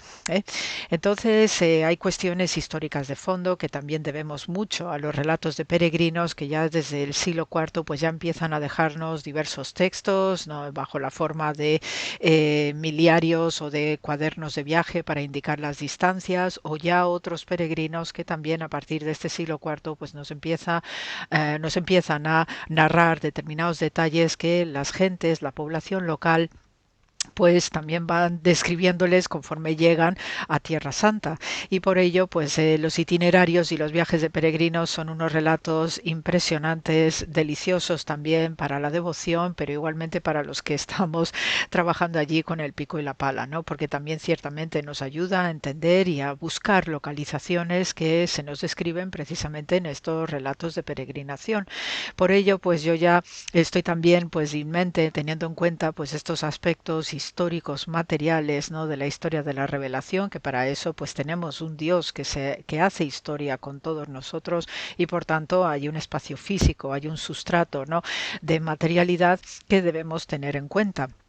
Y en estos días, pues teniendo en cuenta que hay que bajar al sur del país, a la ciudad de Belén, yo ya también estoy imaginando estos escenarios por donde pudo ir pasando la Sagrada Familia en este viaje, que no era nada fácil descender desde Nazaret a Belén, y más teniendo una mujer que ya está en avanzado estado de gestación. Por ello, pues os voy a comentar algunos aspectos, ¿no?, pues para que también compartir con vosotros este sentimiento, ¿no?, de estar reviviendo a pesar de la distancia cronológica de los siglos, pero estar viviendo pues lo que nos va a conducir pues a nuestras celebraciones navideñas del 24-25 de diciembre y todo lo que ya vaya viniendo a continuación. Tenemos efectivamente este viaje de José y María, ella embarazada ya, con el descenso hacia la ciudad de Belén, y ciertamente pues cruzar lo que es el país de norte a sur pues no debía ser nada fácil, tampoco nada agradable, por lo que supone ir viajando con una mujer embarazada ya en un nivel avanzado, ¿no? Y entonces teóricamente, aunque los evangelios no nos dicen nada, pero sí sabemos acerca de los caminos históricos que habitualmente solían utilizar las gentes, todos los viajeros, visitantes varios, los propios hebreos, para ir cruzando de norte a sur el país. Y sí que tenemos caminos históricos como lo que solemos conocer como la ruta de los patriarcas, por ejemplo, ¿no?, que debe obviamente el nombre a todos nuestros patriarcas bíblicos, pero que también forman parte de itinerarios regulares y consistentes que atravesaban el país, y también buscando siempre la seguridad de los caminos para no ser asaltados por bandidos de carretera, que también existían y seguirán existiendo a lo largo de la historia, ¿no? Entonces, en este itinerario de norte a sur, pues había dos opciones: o bien atravesar Samaria, ¿no?, cruzando precisamente, hay un viejo camino histórico que atraviesa los dos montes de los samaritanos, ¿no?, Gerizim principalmente, y luego el monte Ebal, donde sabemos por el relato bíblico que Josué pues hace el juramento, ¿no?, de las maldiciones y las bendiciones una vez que ya se ha tomado la tierra prometida, y luego pues con el tiempo pues va a ser el hogar de los samaritanos, que para la época en que vive la Sagrada Familia y también Jesús, pues hay malas relaciones entre los hebreos y los samaritanos, siendo que hay un tronco común desde el punto de vista bíblico, pero sí sabemos que el origen de los samaritanos probablemente es fruto de la mezcla de gentes que con las deportaciones asirias, y os pongo una fecha redonda del siglo VIII, que fue el momento más alto, ¿no? 8 de antes de la cristiana, que fue el momento más alto de las deportaciones, pues ahí hubo una mezcla importante de gentes que se traía desde otras partes del Oriente Próximo, y este parece ser que es lo que fundamenta el origen de los samaritanos. Los samaritanos no se llevaban particularmente bien con los judíos y los judíos tampoco con ellos. Por tanto, había prohibiciones, había espacios, digamos, de tabú religioso también, de no atravesar el territorio de los samaritanos, porque también ellos habían construido un templo en lo alto del monte Gerizim, y de hecho pues uno cuando puede entrar a esta parte arqueológica de Samaria pues puede observar diversos niveles estratigráficos, ¿no? De diversas épocas, también el periodo helenístico, periodo romano, bizantino, cruzado, hay toda una continuación, ¿no? Arqueológica, y sobre todo los restos de este templo del monte Gerizim. Entonces, según el punto de vista judío, pues era digamos, era caer en contaminación ritual el atravesar cerca de este santuario, porque el santuario de los judíos va a ser el que está construido en Jerusalén. Entonces, dentro de estos itinerarios probables de descenso hacia el sur, hacia Belén, pues había esta opción de atravesar el Samaria, pero lo más probable es que utilizaran el camino del Valle del Jordán, porque también ofrecía una mayor seguridad. El Valle del Jordán además tiene una temperatura mucho más suave, y por ello pues al tener agua dulce, ¿no? Con bastante más facilidad que si cruzan Samaria, pues entonces ahí José tenía muy claro que tenía que llevar a su esposa por un terreno donde hubiera acceso fácil al agua para ir haciendo breves paradas, ¿no? Para beber, también dar de beber al pollino que utilizaban para que ella fuera montada en él. Y entonces todo este tipo de secuencia o de situación pragmática pues también había que tenerlo en cuenta. Por eso pues quienes conozcáis aquello pues llegan hasta la ciudad de Naín, donde está la famosa viuda de Naín, también del pasaje bíblico, y luego pues ya se dirigen hacia el Valle del Jordán, y allí entonces es donde van a hacer todo el descenso siguiendo en paralelo el río Jordán, y luego van a parar en lo que es la zona de Jericó, que también tiene una entrada de cierto riesgo. En lo que es el valle de Jericó y el entorno de la ciudad bíblica de Jericó, y de muchas otras ciudades también que tienen o llenan la historia de la región, pues sabemos que hay un camino de pésima reputación que se llama el Camino de la Sangre, y es porque hay un itinerario entre lo que es Jericó y la entrada en ascenso hacia Jerusalén, donde, que además hoy es carretera practicable, ¿no? Y uno puede ir con el coche, pues era un lugar bastante peligroso, porque sí que eran frecuentes allí las muertes, los ladrones de caravanas, y entonces no se andaban con tonterías, es decir, que si te cruzabas con alguno de estos bandidos, pues no solamente te robaba, sino que además te mataba.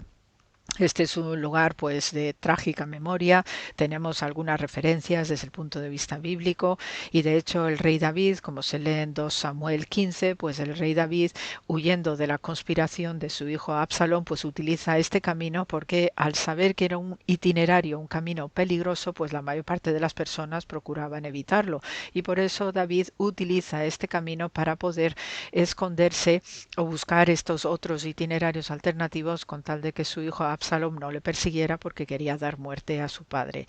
También pues tenemos desde el punto de vista del ministerio de Jesús, que tenemos a la sanación del ciego también en este camino, del ciego Bartimeo, y también tenemos el episodio de los episodios, que es el del buen samaritano. Entonces, precisamente, pues quienes vayan para allá, y aconsejo vivamente que se visite lo que conocemos como la posada del buen samaritano, que está visible desde la carretera una vez que uno emprende ya el descenso hacia la zona del Mar Muerto, y es un lugar también con registro arqueológico, porque conserva restos de una basílica pequeñita bizantina en recuerdo a lo que la tradición de los peregrinos sostenía decían que aquí se paraba la gente para descansar y luego continuar el camino hacia el sur, bien hacia Hebrón, hacia Belén o hacia otros puntos de la región sur de Tierra Santa. Y por eso pues está este lugar extraordinario que conocemos con el nombre de la Posada del Buen Samaritano, y con también otros restos de época helenística y época romana que también ya se han podido exponer. Y finalmente, para terminar, en un caravansaray de época otomana, donde ahí también pues los viajeros seguían utilizando este punto de encuentro y de recogida para estos viajes que después, ya bajando hacia el sur, que es un clima ya de desierto y de mucha aridez, pues por lo menos tienes ese punto de descanso y luego ya uno sigue viajando. En el caso de la Sagrada Familia, pues tenemos que pasarían por este punto concreto que conocemos, ¿no?, con el triste nombre del camino o la vía de la sangre, y luego ya después harían su entrada o hacen su entrada a Jerusalén, donde también pues aprovechan el momento de estar en la ciudad santa pues para también hacer sus compromisos materiales, pero también las devocionales, porque está el templo y bueno, pues ellos son observantes, son judíos, y entonces van a hacer sus veneraciones como Dios manda, nunca mejor dicho. Y a partir de ahí pues tenemos la salida hacia Belén. Y aquí también pues tenemos otro punto estratégico de parada que sí que nos describe muy bien el protoevangelio de Santiago, que forma parte de estas literaturas alrededor de lo que es todo el mundo del Nuevo Testamento, y esta es una de las lecturas más entrañables, ¿no?, que se pueden tener acerca de todo lo que rodea la Sagrada Familia, el nacimiento de Jesús, la matrona Salomé, etcétera, etcétera, etcétera. Entonces, ya una vez que salen de Jerusalén, pues hay un punto muy especial que apareció arqueológicamente hablando de manera fortuita al hacer un acondicionamiento de una carretera que lleva directamente hacia Belén y hacia Hebrón. Pues está esta iglesita octogonal del Catisma. Entonces, esta iglesita octogonal del Catisma, pues tenemos lo que es la base, la planta, tenemos también un monasterio que se construyó pegada a esta iglesita octogonal, y va a ser el punto de partida de la devoción mariana, fruto de lo que es el concilio de Éfeso del año 431, donde se consolida la doctrina, el principio de María como Theotokos, como Madre de Dios. Entonces, pues hete aquí que en el año 451 una señora muy rica, llamada Iquelia, bizantina, pues con su dinero construye esta iglesita octogonal, y de ahí pues ya se consolida en adelante lo que es la devoción mariana. Y además también de esta iglesita octogonal del Catisma también surge la costumbre de la Candelaria, y de ahí pues esta señora Iquelia pues también abre, ¿no?, lo que es el rito, la costumbre, que consistía en una procesión de velas que salían de esta iglesita llamada Catisma y se dirigía hacia Jerusalén. Entonces la Candelaria pues lo que hace es conmemorar y celebrar la cuarentena de María después del parto, también la presentación del niño Jesús en el templo, y este lugar para que se construyera esta iglesita octogonal del Catisma pues es porque, según dice el protoevangelio de Santiago, coincide con el lugar donde María ya empieza a sentir las primeras contracciones y le pide a San José que nos sentemos en algún sitio para descansar, y de manera milagrosa brotó del suelo un manantial de agua para dar agua a la Virgen María y también al pollino y también a San José. Entonces, arqueológicamente hablando, pues tenemos la planta de esta estructura octogonal, tenemos en el centro la roca donde se sentó la Virgen María, y el lugar donde manó de manera milagrosa agua para darles de beber, pues también conservamos el estanque, ¿no?, donde pues se produjo este milagro. Entonces todo esto pues forma parte de un escenario, digamos, muy significativo, porque está todo en el campo, y también pues la planta octogonal del catisma pues va a sentar la base de las estructuras octogonales paleocristianas de devoción, de martirium, como testimonio de algún acontecimiento sagrado y algún protagonista también sagrado. Por ello, pues, este modelo de planta octogonal inspiró la construcción del Domo de la Roca, que se encuentra ahora en la actual explanada de las mezquitas, y esto también pues es un guiño interesante para entender cómo son las relaciones entre las gentes que habitan Tierra Santa, y que no es pura casualidad. Y digo que no es casualidad porque precisamente este catisma logró preservarse durante muchos siglos, ¿no?, como una iglesia cristiana, gracias a que venían musulmanes a venerar el lugar. De hecho, hay una parte de este catisma que conserva un nicho musulmán llamado mihrab, que está orientado hacia la Meca.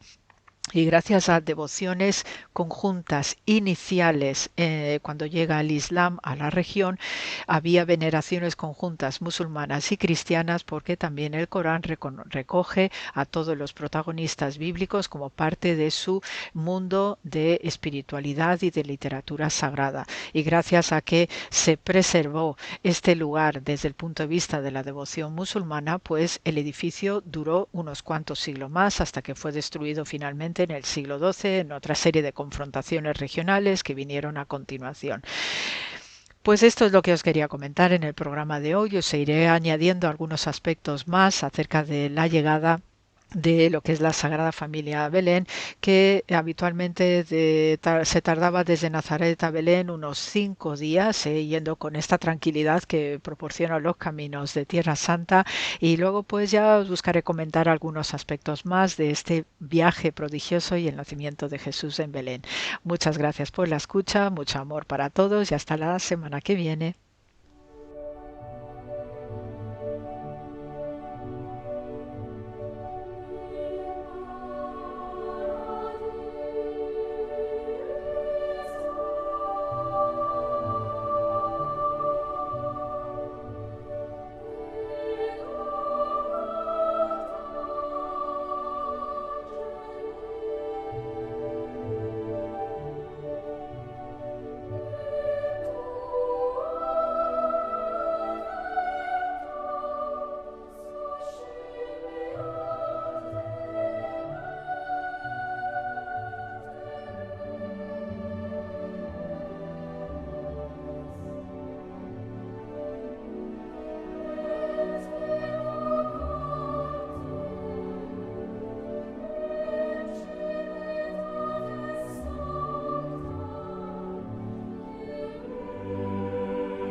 La hermana Carmen Pérez y José Manuel Palomeque dialogan sobre cómo nos tiene que sostener e iluminar la certeza de que Dios es juez definitivo de la historia.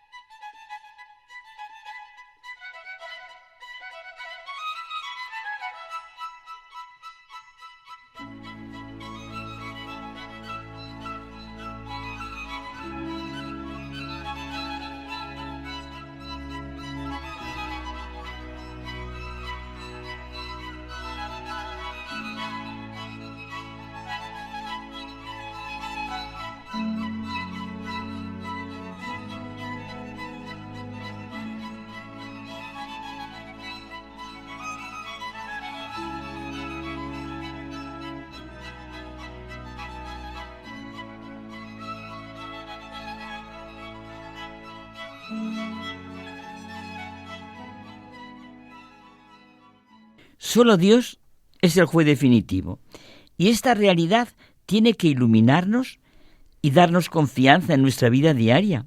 Bueno, enseñarnos a vivir. Hemos recordado alguna vez el consejo de San Basilio el Grande: de nada debe huir el hombre prudente tanto como de vivir según la opinión de los demás. Solo Dios es nuestro justo juez, y esta es nuestra esperanza, porque Él quiere nuestra salvación y no nuestra condena. Amas a todos los seres y no aborreces nada de lo que hiciste, dice el libro de la sabiduría. Pocos meses antes de morir, escribió Benedicto XVI una carta. Muy pronto me presentaré ante el juez definitivo de mi vida. Aunque pueda tener muchos motivos de temor y miedo, cuando miro hacia atrás en mi larga vida, me siento, sin embargo, feliz porque creo firmemente que el Señor no solo es el juez justo, sino también el amigo y el hermano que ya padeció. Y ya padeció él mismo mis deficiencias y por eso, como juez, es también mi abogado, mi paráclito. En vista de la hora del juicio, la gracia de ser cristiano se hace evidente para mí. Ser cristiano me da el conocimiento y más aún la amistad con el juez de mi vida y me permite atravesar con confianza la oscura puerta de la muerte. A este respecto, recuerdo constantemente lo que dice Juan al principio del Apocalipsis. Ve al Hijo del Hombre en toda su grandeza y cae a sus pies como muerto. Pero el Señor, poniendo su mano derecha sobre él, le dice: no temas, soy yo. Queridos amigos, con estos sentimientos os bendigo a todos. Están llenas de esperanza y son muy confortantes estas palabras de Benedicto XVI. Yo creo que debemos vivir así nuestra vida, hora a hora, minuto a minuto, sabiendo que Dios, que se nos ha manifestado en Jesucristo, es el verdadero juez de nuestra vida. Mira, Isaías ya en el siglo VIII antes de Cristo lo profetizó. Sobre él se posará el Espíritu del Señor, Espíritu de sabiduría y entendimiento, Espíritu de consejo y fortaleza, Espíritu de ciencia y temor del Señor. Le inspirará el temor del Señor. No juzgará por apariencias, ni sentenciará de oídas. Y Jesucristo nos invita a aplicar en nuestra vida diaria esta gran realidad del juicio. No juzguéis para que no seáis juzgados, porque seréis juzgados como juzguéis vosotros, y la medida que uséis la usarán con vosotros. ¿Por qué te fijas en la mota que tiene tu hermano en el ojo y no reparas en la vida que llevas tú en el tuyo? Esta realidad del juicio de Dios y de nuestros propios juicios fue un tema constante del Papa Francisco, que nos invitaba a detenernos siempre sobre la importancia de nuestra mirada y de nuestro hablar, siguiendo el ejemplo de Jesucristo, que no ve antes que nada el mal sino el bien. Claro, decía el Papa Francisco que su juicio, el juicio del Señor, es siempre el de un padre, que no ve en nosotros errores irremediables, sino hijos que se equivocan. Las palabras que usamos dicen la persona que somos. Solo Dios es el juez definitivo. Tenemos que sabernos mirar y sabernos escuchar. Y esto es clave para no caer en el juzgar con dureza. ¿Cuántas veces, cuando vemos a una persona hablar violentamente, con total ausencia de respeto, pensamos: yo no quisiera estar en esa línea, yo no quisiera entrar en esa dinámica? Y es fácil imaginar el bien que le haría a esa persona verse a sí misma y verse como desde arriba, con sentido del humor, como dice Santo Tomás Moro, sin darse la importancia que se da a sí misma, ni a lo que le sucede.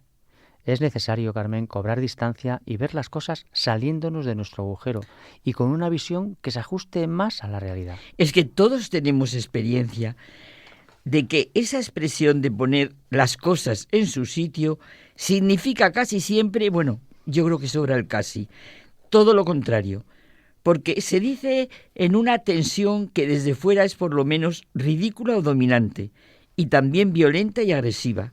Y esto porque falta visión, humildad, veracidad, respeto, y desde luego lo que sobra es egoísmo, arrogancia, vanidad. Mira, como dice San Rafael Arnaiz, que yo creo que lo repetimos bastante, no vivir con un yo al que hay que defender. Es que un día escuchábamos a dos personas y al escucharlas uno pensaba: es curioso, parece que están hablando de la misma realidad, del mismo hecho, y qué distinto es para cada una. La situación estaba muy tensa, incluso enardecida, y una de ellas dice al fin: mira, es mejor que lo dejemos, estamos en dinámicas completamente diferentes, no podemos entendernos.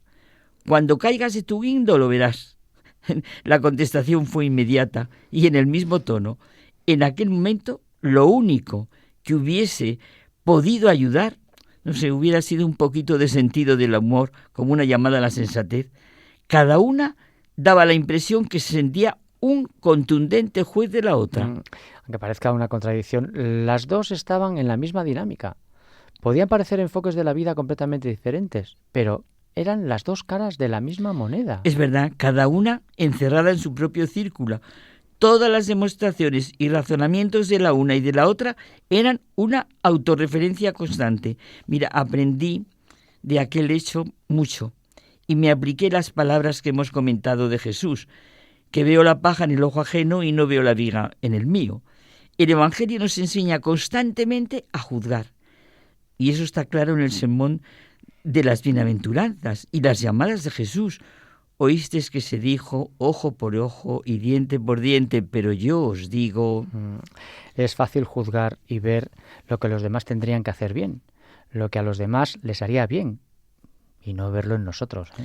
Cristo, dice el Papa León XIV, entra en todas las realidades más oscuras para testimoniarnos el amor del Padre, no para juzgar, sino para liberar, no para culpabilizar, sino para salvar. Lo hace sin clamor, de puntillas, como quien entra en una habitación de hospital para ofrecer consuelo y ayuda. A pesar de nuestras fragilidades, Dios mira con ternura a cada persona y la Iglesia desea ser madre de todos los hombres, de todos los pobres y lugar de acogida. Y el apóstol Santiago: no habléis mal unos de otros, hermanos. El que habla mal de un hermano o juzga a su hermano, habla mal de la ley. Y criticando la ley, claro, si habla mal, critica la ley. Y si criticas la ley, ya no eres un cumplidor de la ley, sino su juez. Uno solo es legislador y juez, el que puede salvar y destruir. ¿Quién eres tú para juzgar al prójimo? Y terminamos volviendo a sentir las palabras del Papa Benedicto muy próximo a morir, tanto pensando en nosotros mismos como pensando en nuestros juicios sobre los demás. Solo Dios es el juez definitivo.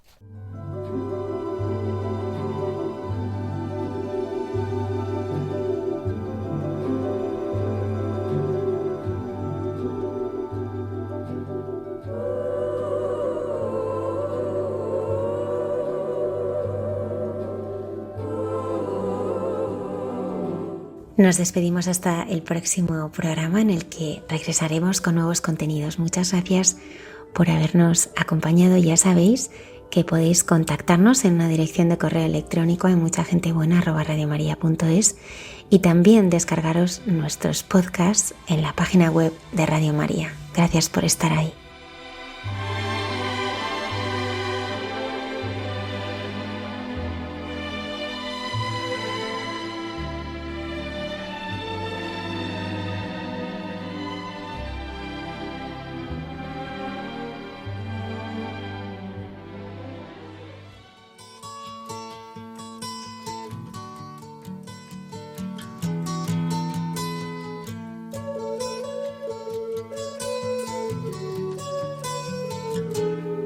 Han escuchado en Radio María Hay mucha gente buena, un programa que dirige Almudena Delgado.